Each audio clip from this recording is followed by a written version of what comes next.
Não sei se eu tenho neurônio suficiente para um microfone e um passador. Mas eu vou ter... Sabe, precisa do microfone. Precisa. Gente, boa noite. Fico muito feliz de estar aqui no Museu das Minas e do Metal, porque eu sou geóloga, igual o grupo lá de trás e a Márcia. Tem pouca gente, mas é um público muito qualificado. Grandes amigos e o Benício. O Benício tem 6 anos, o pequeno cidadão, e já veio aqui aprender sobre mudanças climáticas. Então, eu sou funcionária da prefeitura há mais de 30 anos, porque eu comecei muito cedo, eu tinha 4 anos, eu fui uma criança muito precoce. Sou colega do Sileno há uns 40, da prefeitura também. Sou gerente de ações para a sustentabilidade, que é uma gerência da Secretaria de Meio Ambiente que trabalha só com mudanças climáticas. Assim, para vocês verem, ainda não temos uma secretaria do clima, que seria o ideal, porque o assunto é muito transversal e a gerência não tem ascendência nem sobre a própria secretaria, muito menos sobre os outros órgãos, mas já mostra a importância que a prefeitura dá ao assunto há muito tempo. E vocês vão notar no título aqui que a gente não fala mais mudanças climáticas simplesmente, é crise climática, é emergência climática, é assim. A vaca foi para o brejo com força, gente. Passou da hora da gente agir. Para onde que eu aponto o coisinho? Eu começo sempre as apresentações com essa foto porque foi a primeira foto tirada inteira da Terra. A primeira foto em que a Terra apareceu todo o círculo, em 1972.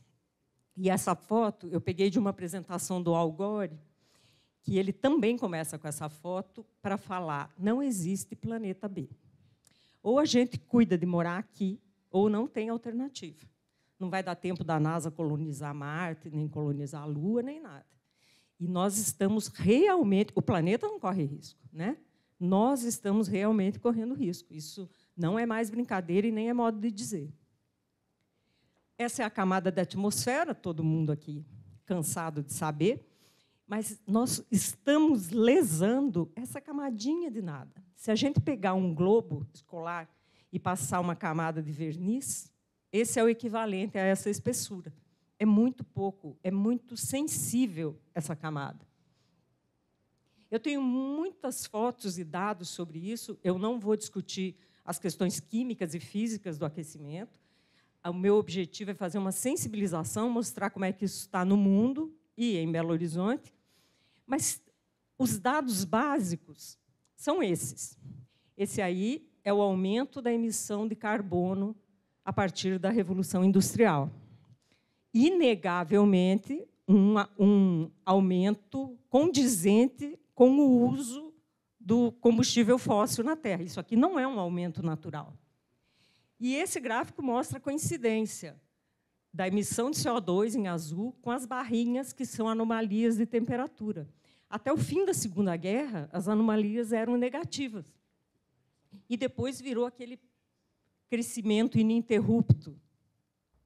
As temperaturas no verão, até 1980 foi ontem, gente.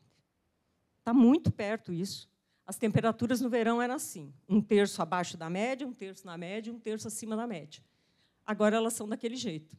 Diminuiu completamente a proporção, aumentou muito a acima da média e ainda apareceu a categoria extremamente quente, que não existia. Isso a partir do ano 2000. Essas são as medições da NASA por ano. Então, a primeira curvinha ali embaixo, azul mais escura, é 1880, e assim, tem uma curvinha para cada ano, de 1880 a 2020, mostrando claramente a diferença na temperatura. E a gente vem falando disso, os cientistas vêm falando disso, no mínimo, desde 1972, na Conferência de Estocolmo. Depois teve Hansen, teve o Protocolo de Quioto, teve o Acordo de Copenhague, teve o Acordo de Paris, que foi a coisa mais legal que os países já fizeram, quase todos os países assinaram, e ao carbono, subindo, porque a gente fala no assunto, e não muda nada. Eu tenho visto, ao longo desses anos que eu trabalho com mudanças climáticas, muitas iniciativas em cidades do mundo inteiro. Muitas eu vi pessoalmente, outras eu recebi a informação, mas é tudo muito pontual. Não tem grandes ações de governo para combater isso ainda. 22 dos 23 anos mais quentes da história foram depois do ano 2000. Como nós estamos em 2024, mostra que tem alguma coisa muito errada, né? 2023 foi o ano mais quente, tinha sido 2016, e 2024 já vai ser mais quente também. O único ano acima da média antes do ano 2000 foi 1998. Então, olha, os 7 anos mais quentes foram a partir de 2015.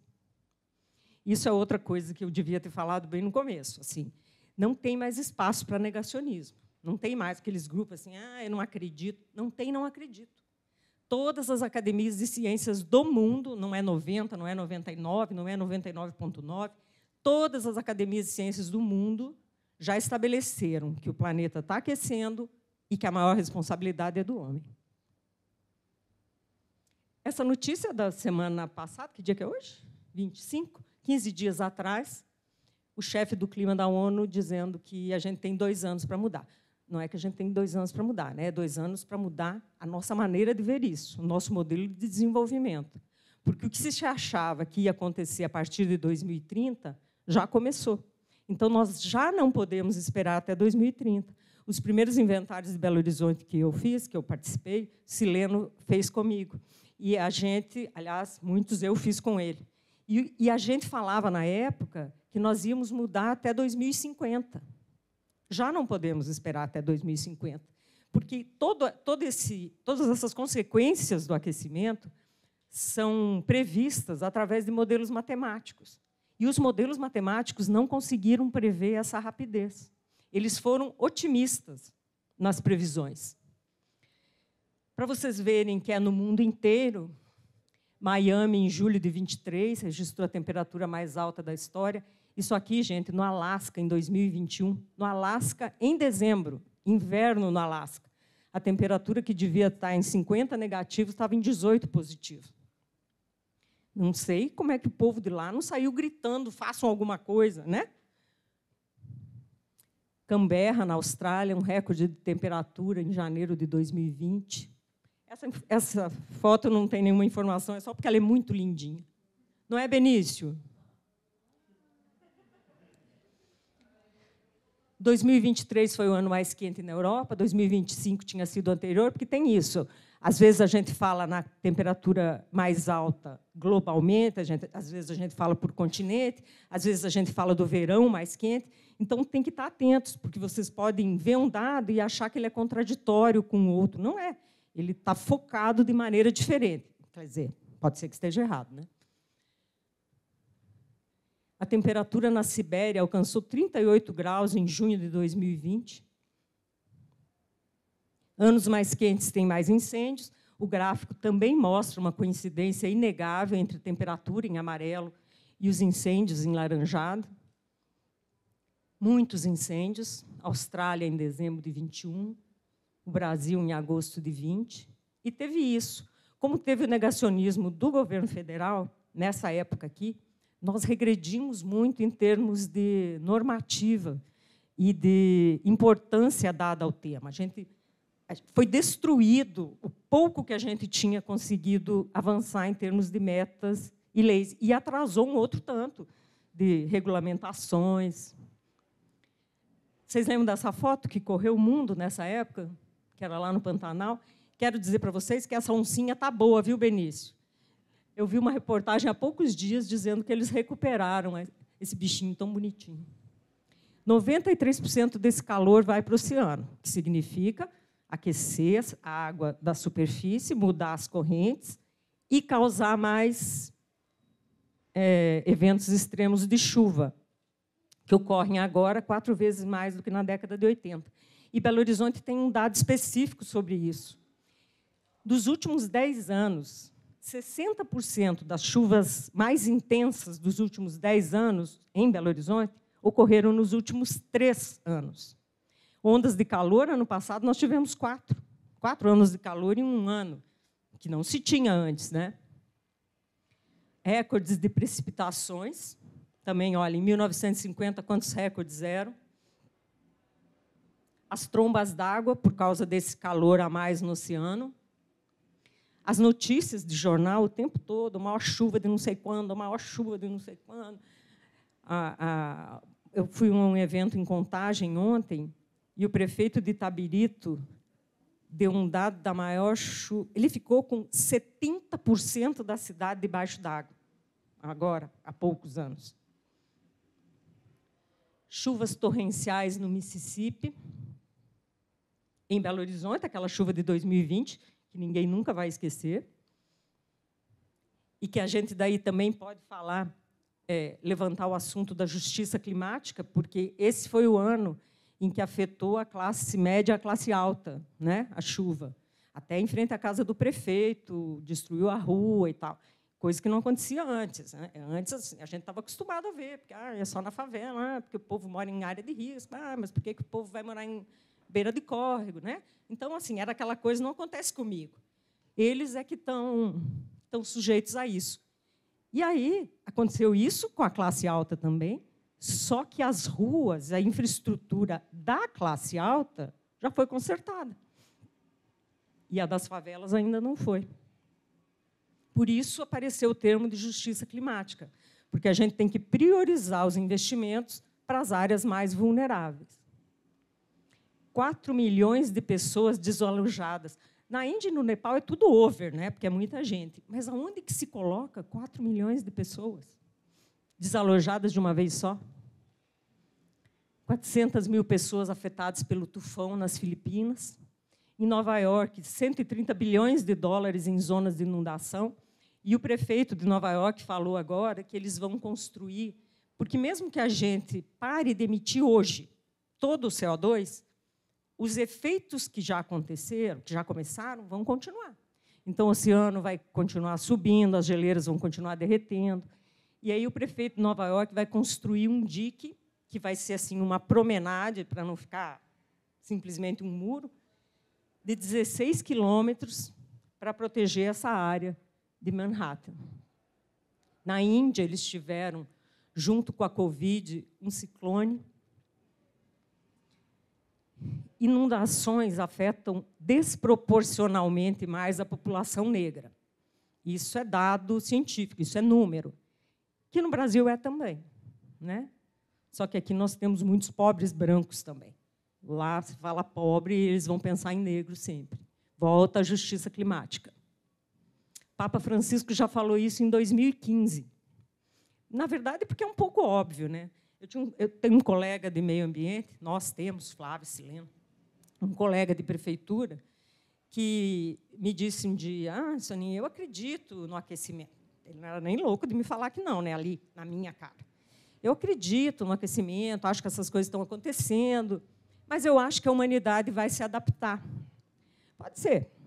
Dependendo da temperatura que chegue, se chegar a 2,2 graus, pode ser que uma parte da população se adapte. Não os pobres, nem os indivíduos e nem as nações, porque esses não têm meios para se adaptar.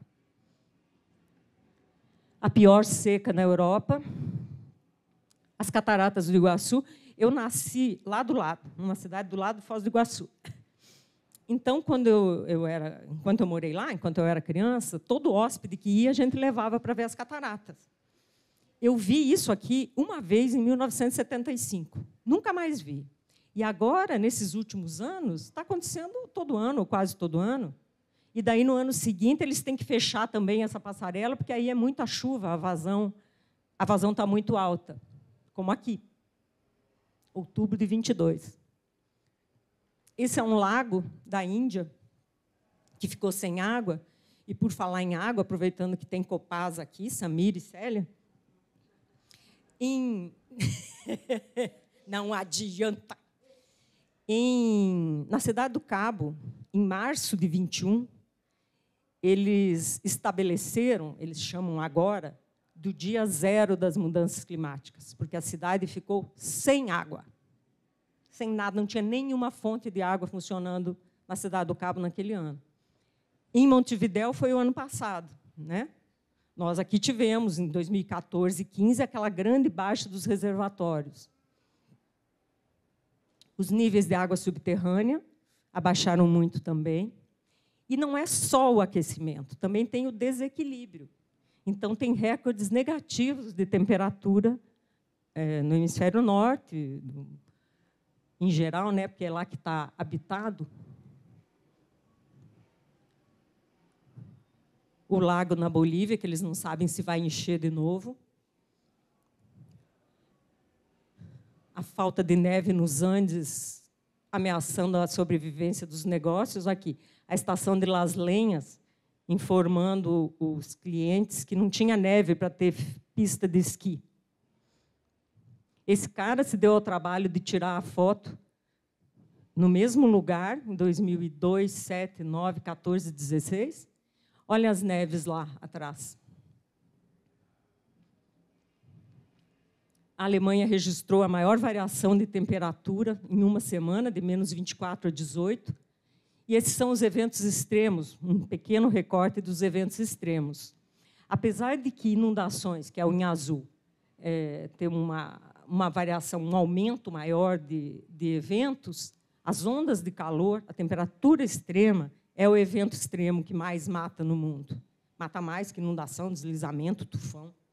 Porque quando a temperatura externa está maior do que a temperatura do nosso corpo e tem umidade no ar, quando não tem, também é um problema, mas quando tem umidade, o corpo entra em estresse.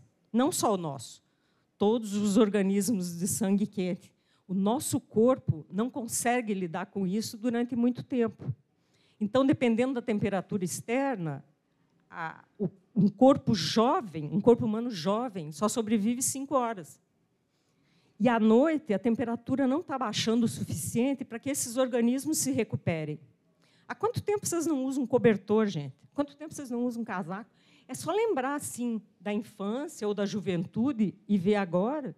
Eu vim do Paraná há 500 anos, eu tinha um casaco de couro.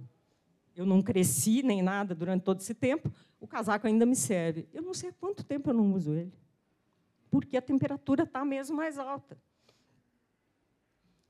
Diminuição da massa de gelo na Groenlândia, em bilhões de toneladas, muito assustador. E na Antártida, um recorde de quantidade de gelo na Antártida, ano passado, 23, né? Ano passado. A primeira nação que já comprou terra para os seus refugiados climáticos, porque essas nações da África, que nunca emitiram nem meio quilo de carbono, estão sofrendo essas consequências. Então, o nível do mar subiu, salinizou a área da costa, eles não podem mais plantar, não podem mais ter gado. Quando invadiu, acabou com aldeias inteiras. Então, esse paizinho aí lá da África já comprou terra. Ele comprou terra, e aí, tudo bem, deve ter meia dúzia, não sei quantos habitantes tem lá, mas deve ser muito pouco. Alguém aqui já ouviu falar em Kiribati? Deve ser muito pouca gente. E se todo mundo resolver ter essa ideia? Que tipo de crise de refugiados nós vamos ter? Esse slide aqui também está me acompanhando desde 2014, porque se tem alguém, se tem uma instituição no mundo que não tem interesse em falar uma coisa falsa dessa, é o Departamento de Estado dos Estados Unidos. E eles já previram há 10 anos a escassez de comida e água, pandemias, disputas e refugiados. 5 novas doenças infecciosas por ano, então a emergência climática também é uma emergência de saúde. Esse é o Antônio Guterres, né, o secretário-geral da ONU, e ele falou isso aqui no relatório de 2000. Ele falou em 2023, em 2022, sobre o relatório de 2021. Em 2023, o relatório era pior. E aí vai esse pobre homem para a imprensa de novo falar que, nossa, não, olha, gente, o negócio está feio. Esses dados são do relatório do IPCC, e eu coloquei só para vocês verem que tipo de terminologia que eles usam. O relatório do IPCC, eles pegam artigos científicos do mundo inteiro, consolidam e fazem a análise de como é que está o clima, né, quais são as previsões e tal. Então, o IPCC não faz nada, ele pega esses estudos do mundo inteiro. E aí o relatório deles fala coisas do tipo recordes de temperatura extraordinários, inundações fora de toda lógica, tremendos incêndios. cada uma das últimas 4 décadas foi mais quente que a anterior.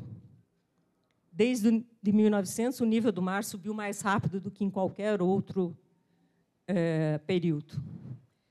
É a constatação de um fato, não tem como ter mais certeza. O limiar do aquecimento global que a gente achava que ia ser atingido, que ia ser atingido em 2030, 10 anos antes do previsto, já foi antecipado de novo. Os oceanos vão subir até 2 metros. 2 metros é muito, gente. Essas cidades na beira-mar, assim, não tem o que fazer, né? A não ser diques, como em Nova York, como em Santos. Santos tem diques agora também. E 2100 está super perto. O Benício vai estar vivo em 2100. A geração que nasceu agora vai estar viva. Então, é um problema de agora. Não adianta a gente pensar, não, mas isso é em 2006, vão ser meus netos. Não vão ser. Vão ser essas crianças que já estão aqui. O Acordo de Paris, que eu citei antes, que foi a coisa mais bacana que aconteceu, assim, em termos até éticos, uma luta ética, como os direitos civis, ou o apartheid, se todos os países se comprometeram com metas. Foi a primeira vez. Se todos eles tivessem cumprido as metas, que eles não cumpriram, mas se eles tivessem cumprido tudo, ainda assim o planeta ia aquecer 3,5 graus. Então, isso mostra que o investimento tem que ser muito maior. O presidente Lula tem falado do financiamento necessário do norte para o sul, e é super verdade, porque o hemisfério sul está sofrendo as consequências disso sem ter sido causador. O Brasil, se não tivesse o desmatamento e essa pecuária, como que a gente fala, predatória, o Brasil não ia nem aparecer nos gráficos, porque as nossas cidades emitem muito pouco. Então, o hemisfério norte tem que financiar essas ações do hemisfério sul. Eu fui com um prefeito de Belo Horizonte para o Canadá receber um prêmio. Belo Horizonte ganhou de capital mais sustentável do país. Lembra-se, Lena? Nós ficamos super espantados de ser mais sustentável do país. Assim. Mas, enfim, fui com o prefeito. E ele não sabia nada do assunto, nem estava muito interessado também, mas, quando nós chegamos em Vancouver, ele já sabia que cada Belo Horizontino emite 1,6, emitia na época, e hoje está parecido, 1,6 toneladas de CO2 por ano. Então, ele tinha isso, 1,6 toneladas. O prefeito que ganhou, a cidade que ganhou a mais sustentável da Europa, foi Copenhague. Então, o prefeito de Copenhague falou antes dele. E eu pensei, nossa, que maravilha, esse meu prefeito aqui, que não liga para isso, vai ouvir tudo que essas cidades estão fazendo. De fato, o prefeito de Copenhague falou lá, transporte público, não tem carro na rua, energia eólica para tudo que é lado, tudo super moderno. E eu ficando cada vez mais feliz com tudo que o prefeito estava vendo. Aí, o último slide de Copenhague era assim. Então, Copenhague agora se comprometeu a diminuir as emissões até 2025 para 5 toneladas ano. Nunca mais o prefeito quis me ouvir, né? Como que você pega um prefeito de uma cidade pobre que emite 1,5 toneladas e fala para ele investir, tirar o dinheiro que ele ia colocar em, sei lá, mais centro de saúde, ou mais escola, ou na Stock Car, se ele quiser, para investir numa coisa que o hemisfério norte está numa situação tão pior? Não é fácil para os prefeitos do Sul. Então, a gente tem que investir em adaptação. Essas consequências todas para as quais nós não estamos preparados, a gente tem que investir nelas.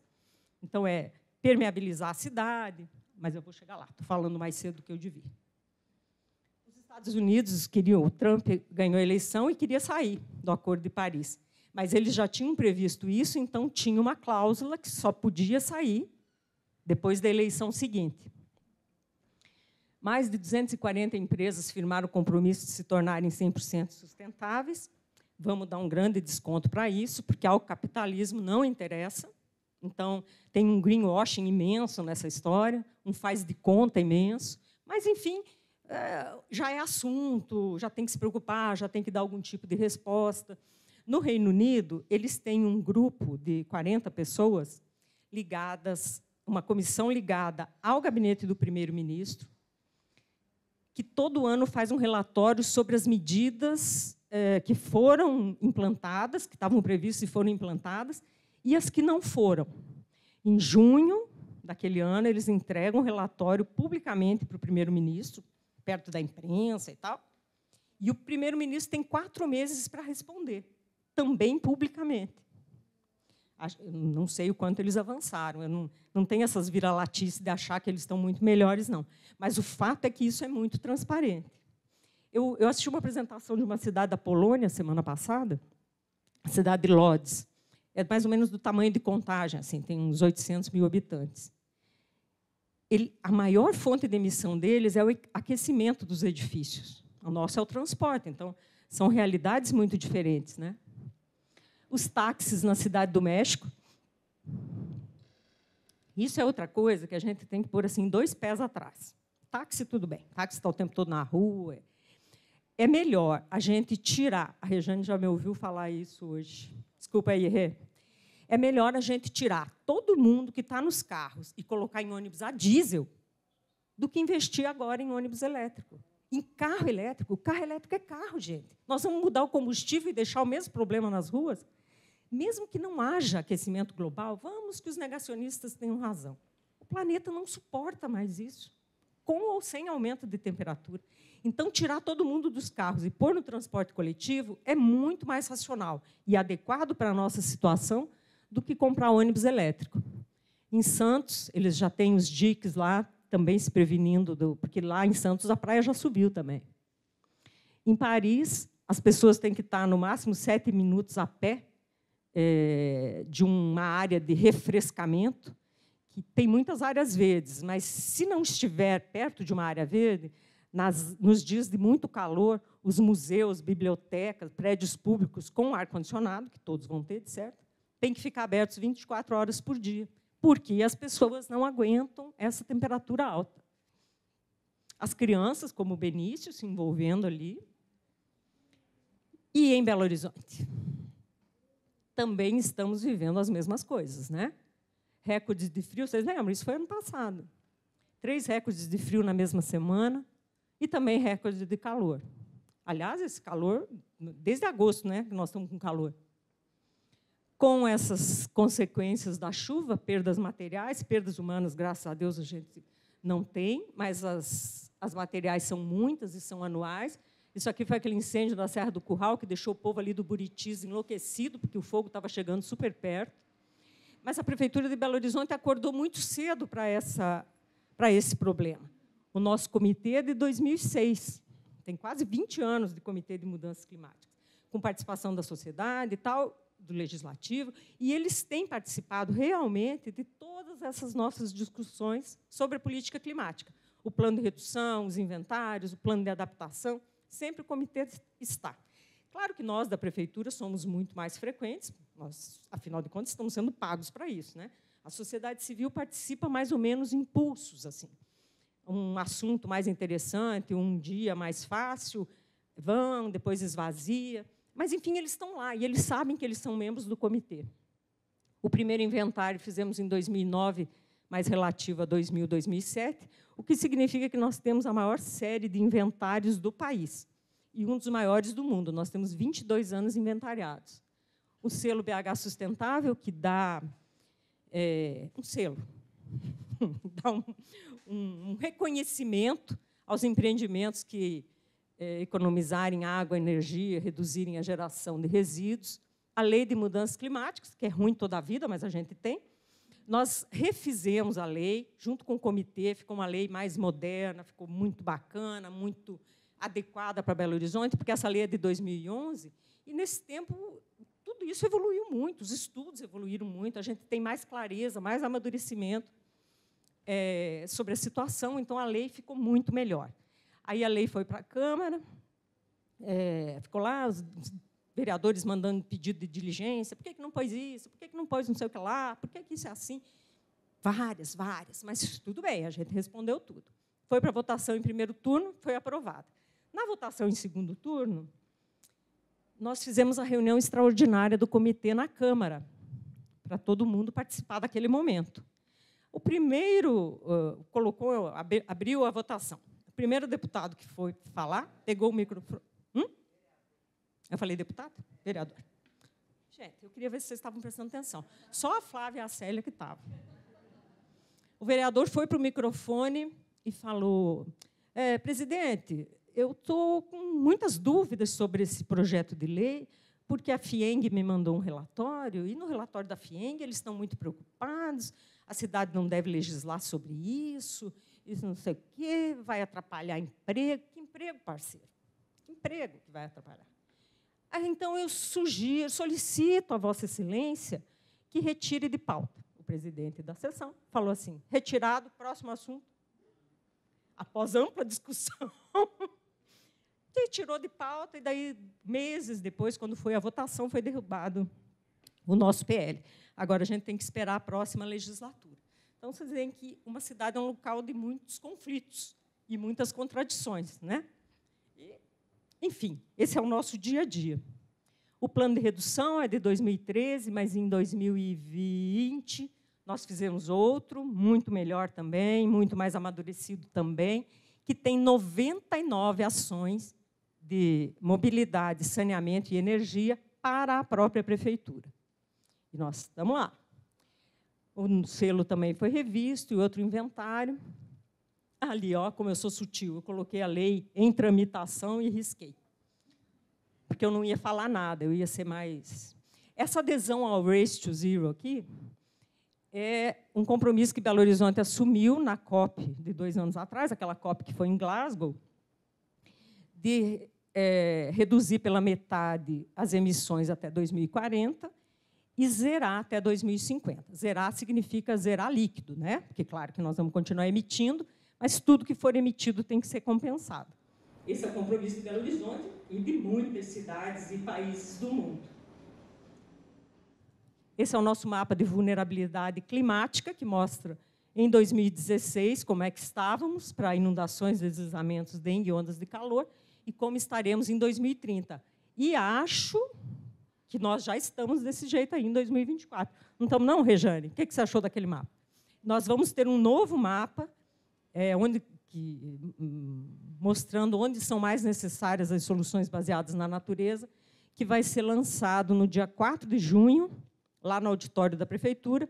Quem se interessar pode escrever para nós lá. Escreve para a Márcia aqui, que a Márcia me acha, e eu mando o convite.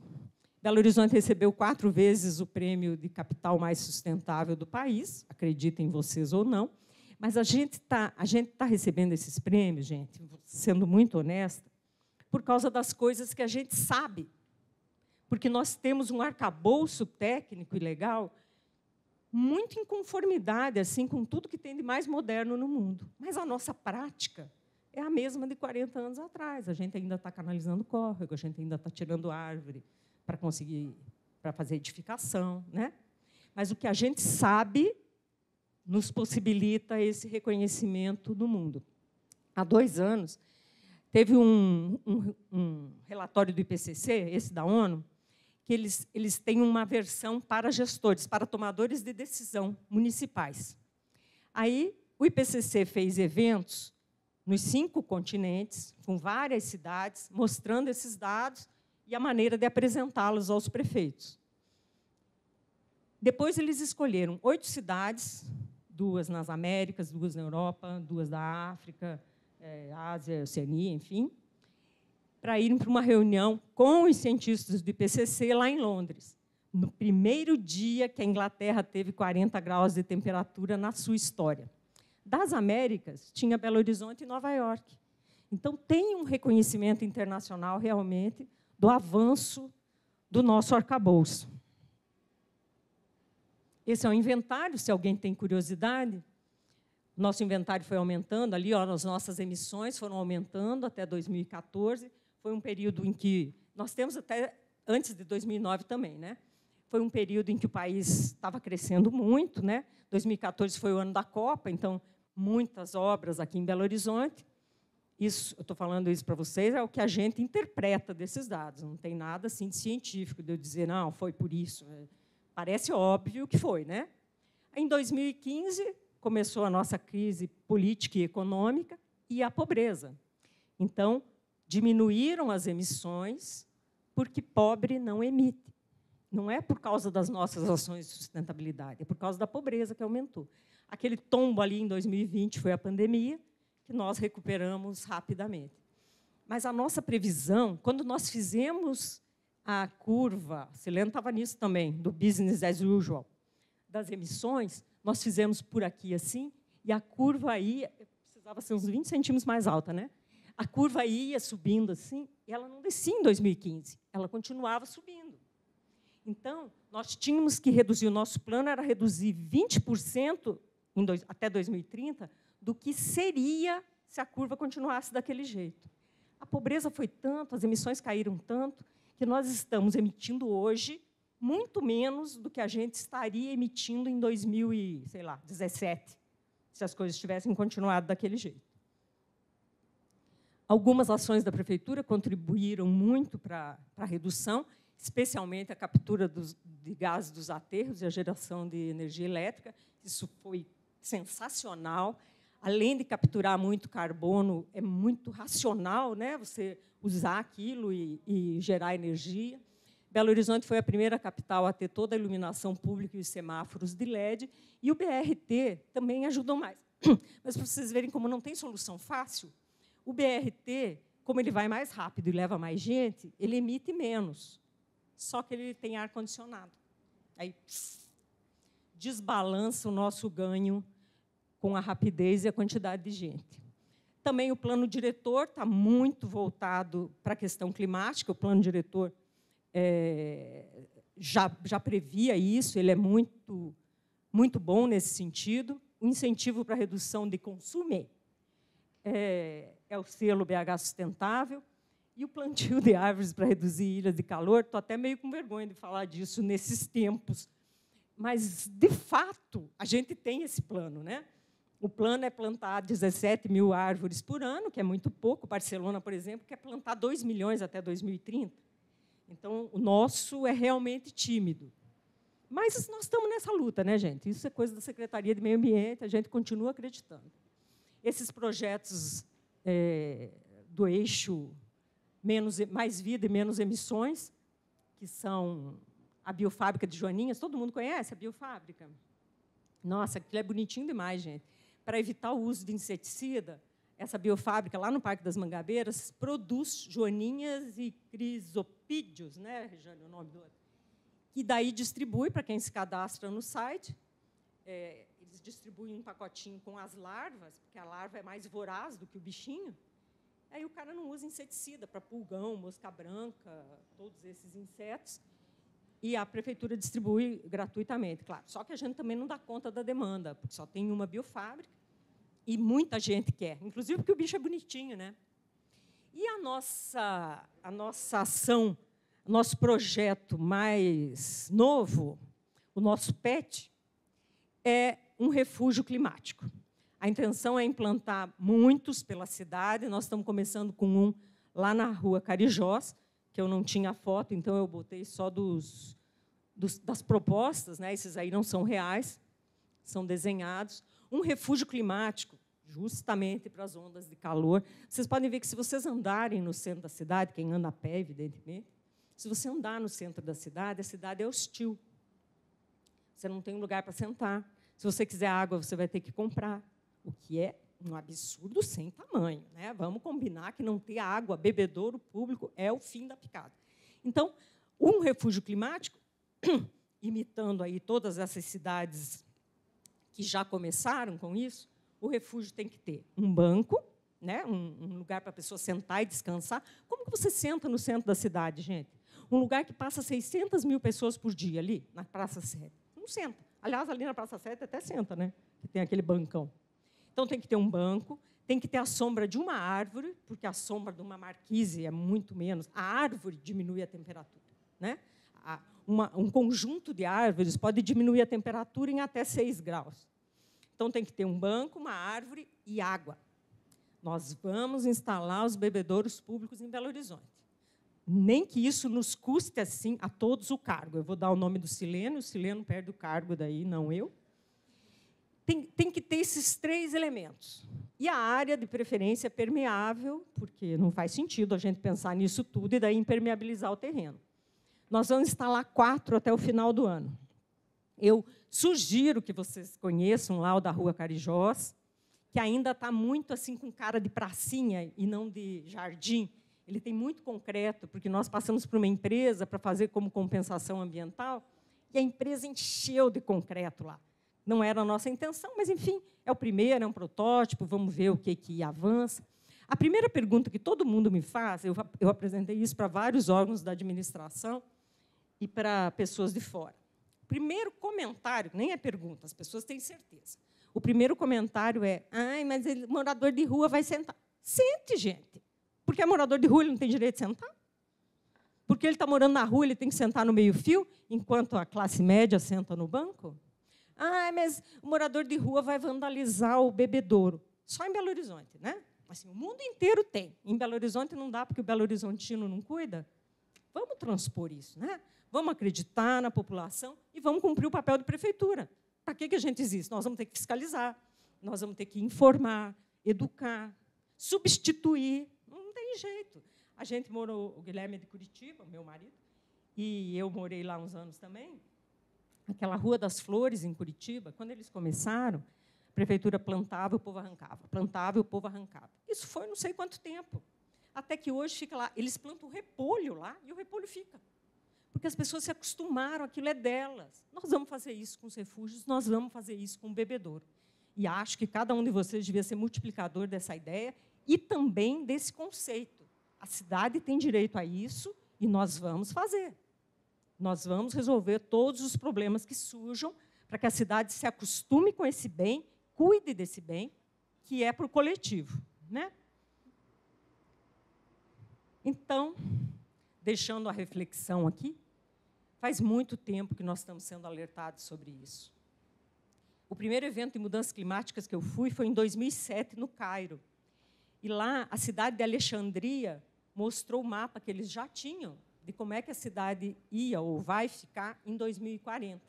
60% da cidade inundada. Isso em 2007, gente. Quanto avançamos nós nesse tempo, né? E nós não avançamos porque a população não está informada o suficiente para cobrar isso dos governos, municipal ou federal. Né? Se a gente fosse cobrar isso do prefeito, como cobramos as árvores da Stock Car, alguma coisa tinha mudado. Mas a gente vota e delega, né? A gente deixa aquele cara resolver lá. Nós não temos mais tempo. E também não adianta educar as crianças. Essas crianças aí não vão mais poder consertar o planeta. Ou a gente conserta aqui agora. Nós somos a primeira geração que está sentindo os efeitos reais do aquecimento e a última que pode fazer alguma coisa. E mais importante do que desligar a torneira enquanto escova os dentes é votar. Não adianta você deixar de comer carne vermelha, porque, aliás, é uma grande medida de sustentabilidade diminuir o consumo de carne de boi, viajar de avião, né? Todas essas coisas são grandes medidas, mas votar é muito mais eficiente, muito mais importante. Você faz isso tudo, não come carne nunca e vota num cara que vai negar a lei de mudanças climáticas de Belo Horizonte. Ou um negacionista que vai destruir com o arcabouço. Não, né, gente? Se nós estamos vendo que isso está grave desse jeito, vamos votar em alguém que tenha compromisso com isso. Ok?